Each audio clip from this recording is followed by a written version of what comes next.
Hello friends, I want to talk about a realization I had this past weekend while speaking with my mother. Um, you see, I've done some traveling in my life and I've always been drawn to desert climates, arid regions, and some of the most memorable experiences I've had, not just on the road but in life, were nights spent alone in deserts. And I think that's because they have a certain intangible quality to them, which goes beyond the fact that you can see all the stars clearly, and the moonlight gives this eerie glow off all the features. There's something more than that, and or less than that. And let me explain.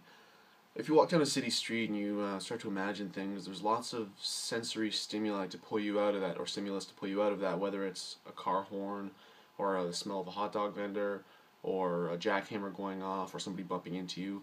It's very difficult for you to flesh out your imaginings because there's so many physical reference pulling you back into reality and grounding you, which is good for certain purposes and applications. But if you really want to get lost in your own mind and really get to know yourself on that more intimate, personal, profound level, I think a desert is ideal for that. And I'm reminded of a quotation by Bruce Lee, which, "Empty your cup so that it may be filled. Become devoid to gain totality." And I think the idea that a full cup is useless for some purposes. If you want a cup to be filled, or if you want to use a cup and utilize it, it has to be empty. And the desert is that empty cup.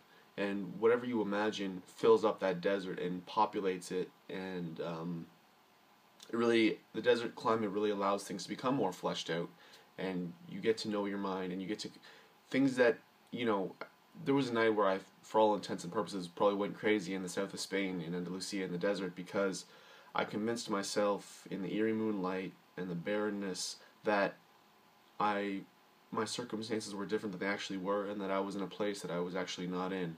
And there was very little to pull me out of that. It was a wild experience, and it was empowering but scary at the same time, that I could have that power over myself. And convince myself of certain things. It wasn't until I reached a highway that I'm like, okay, this isn't real, this is fine.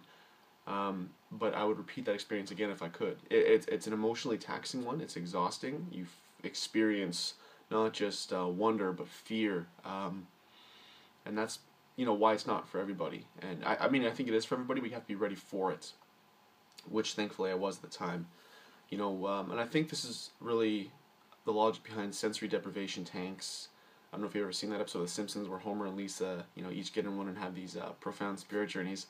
But or even when I went on a meditation retreat a few years back, vow of silence, no cell phones or electronics. They were trying to mimic that fertile barrenness where your mind populates in people's and fills the world around you, because there's very little to pull you out of your own imaginings.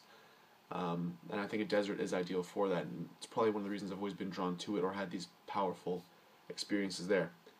So thank you for listening as I fleshed out this idea as much for my own benefit as for anybody watching. I'd love to hear some comments and some thoughts, and please subscribe. Take care.